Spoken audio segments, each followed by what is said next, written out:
Hey guys, I bought this Paul Reed Smith SE guitar the other day and did a short on unboxing it. So you guys got to see it's a tobacco burst. And what I'm going to do is take it out of this gig bag for you and go through some of the appointments that's on it and demonstrate it for you, and also tell you why I'm sending it back. So stay tuned. All right, so this guitar costs $749 plus tax, and it comes with this gig bag, which I think is really great that they do that. Um, Oftentimes, if they're under $1,000, you don't get a case or a gig bag with them, and they had to spend sometimes $100 to $200 uh, on something to protect the guitar that you buy. If it's under $1,000, is generally what I see. Okay, this one comes with a PRS, Paul Reed Smith guitar gig bag. It's not super padded, but it's padded better than, I would say, better than most at this price point. Okay, and it comes with the guitar, $749. This particular guitar. Okay, so we have my Paul Reed Smith Tobacco Burst. It's beautiful, absolutely beautiful craftsmanship, beautiful wood, absolutely beautiful guitar, guys. I was very impressed as soon as I opened it up, and it comes with this tremolo bar, which basically slides in right here, and then you can do some tremolo effects. So this guitar is the PRS SE 24-08. Okay, the 24-08 is stands for 24 frets, which all of my other guitars have 22 frets. This one has 24 frets, which are the fret bars going across. And the 08 stands for basically eight different configurations in this area that you can do to make this guitar sound a little bit different through your amplifier. Okay, so what's happening here is that these are humbuckers, and you can see there's two single coils next to each other. Okay, when they're both activated, that they call that a humbucker. The the fender that I have, both of my fenders, my Stratocaster and my uh, Telecaster, they're all single coil. The Stratocaster has three single coil, and the pickups, and the Telecaster has two single coils. So what you can do with this guitar with a three-way switch, okay, in the up position, activates this by itself. The middle position activates both of these at the same time. The down position here activates this bridge by itself. This one's off and this one's on. Okay. Now, within the setup of these three switches, you have these two, or this switch, this three-way switch. Within the boundaries of these three settings, you have other settings here with these two small switches here. Okay. So in the up position here, this one's activated, remember, and this one's not. You can use this switch here. Right now, it's in the down position, so both of these are activated. If you pull that up, it turns this one off and leaves this one on. So there's just a single coil on that. Okay. In the middle position here, both of these are activated. Both of these small switches are down, but you can have a combination of different effects here. You can have that one just has one and this one has both. Or you can put that down and this up. This has one activated and this has both activated. Of course, both down and both activated, all of them. Or you can have both switches up, and then it's a single coil here and a single coil here. They turn those off. Now, in the down position, of course, same thing as the up position, but this switch here will turn on and off this pickup here in the down position. So there's 8 different combinations here that you can use for sound effects. Not, I want to say a sound effect, but tone. Okay, it's tones. This is also appointed with a master volume knob, one volume knob, and one master tone volume knob, or tone knob. Okay, it has a rosewood fingerboard with this traditional bird inlays. So the 3rd fret, 5th fret, 7th fret, 9th fret, so on and so forth, down as a bird in different positions flying. Really kind of cool. Really caught my eye the first time I saw one of these guitars, and I had been checking videos out on them and seeing what they were about. I didn't get into this too much. This is where your springs are at, and your strings go through the back of the body and then up through the saddles here, the bridge and the saddles. And this, of course, is you take this off to get to the pots that operate these switches and knobs. It's a rosewood fingerboard. I can't remember if I said that or not. And it is a standard model, and it has custom PRS tuners, which I find to be really nice tuners. They kind of remind me of Fender tuners, but I think they're just fine. Okay, now this guitar is made in, can you see that right there? Made in Indonesia. Any guitar I've seen made in Indonesia are fine quality guitars. I have 1 or 2 that are Fenders that are made in Indonesia, and they're just great craftsmanship. And it enables this company to lower the price of a really super nice guitar. Okay, this is a tobacco burst maple top, and you see the grain of the wood. It's really pretty, and the color. Same with the back. I think the back's mahogany. Don't want to lie to you guys. We can all look that up after this video ends and we find out together. But pretty sure that's what they said. Mahogany bottom, maple top, and like I say, just super nice. Lacquer is super clear. Really super nice.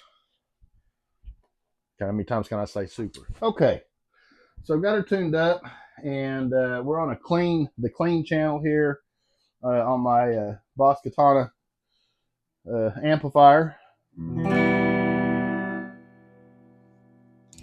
Now this switch is up. Okay, and I've got both of these activated. I'll turn one of them off. A little softer. In the middle position, got both of the humbuckers on.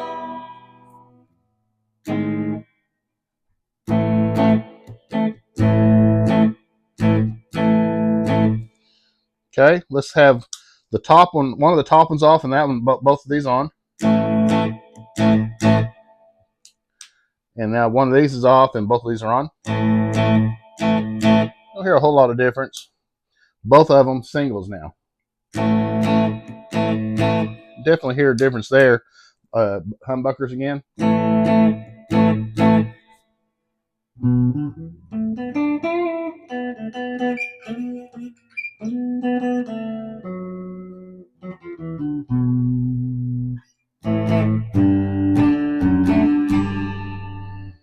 Okay, both of them off again. With these are singles now. I've just selected to put these 2 switches on up for the up position. So one of each of these singles, or both of them are single coils now.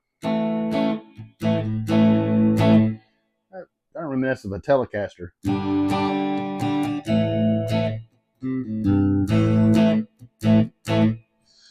Interesting. Okay, and then the down position with the humbucker. This is off. This is on.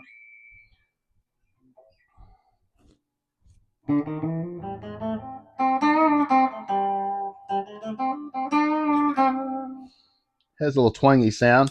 Let's turn one of these, turn this one off and just have a single at the bottom. Let's see what happens. To me, it definitely sounds like a twangy Telecaster.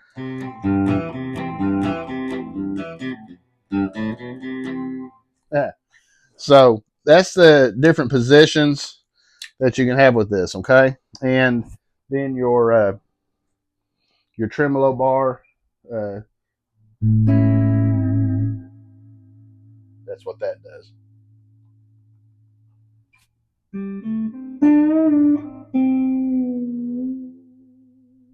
So now, like I said, super well built guitar, I think, and I'm trying not to be too picky. The string height I was fine with when I first opened it up out of the box. Okay, But you know, electric guitar players usually like try to have their strings as close to the fretboard as they can without it buzzing. And I use this feeler gauge that tells me here the height of the string down here at the bottom. So these are set right now out of the box was set at a 0.14 at the 12th fret. I wouldn't mind getting it down to 0.07 or 0.08. So what I first do is I look down the neck, see if the neck's warped or anything. It's not warped at all, but it had a little bit of bow going down. So what you do to straighten the neck up with that is you take this truss rod cover off. There's just one screw holding it on. Take that off, and it opens up to where the truss rod adjustment's at. And there's a truss rod that runs all the way down the length of this.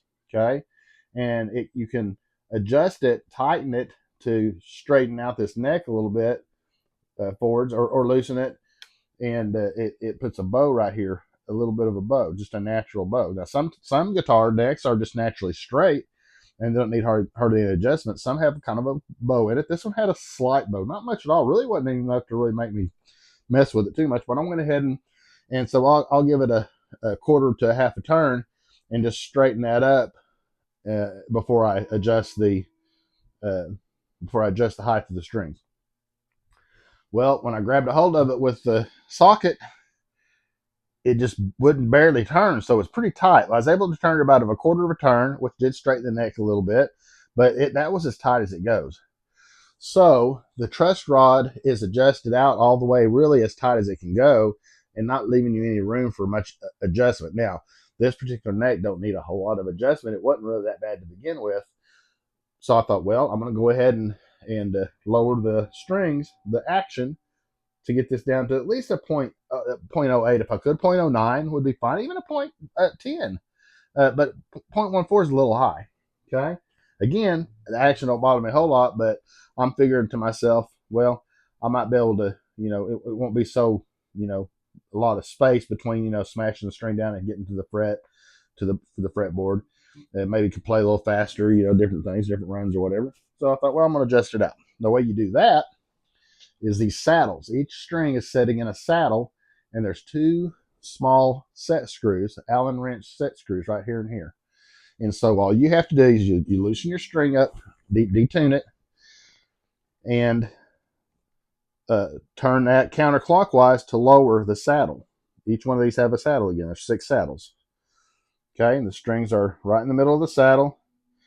And so that's how you adjust the height. Okay.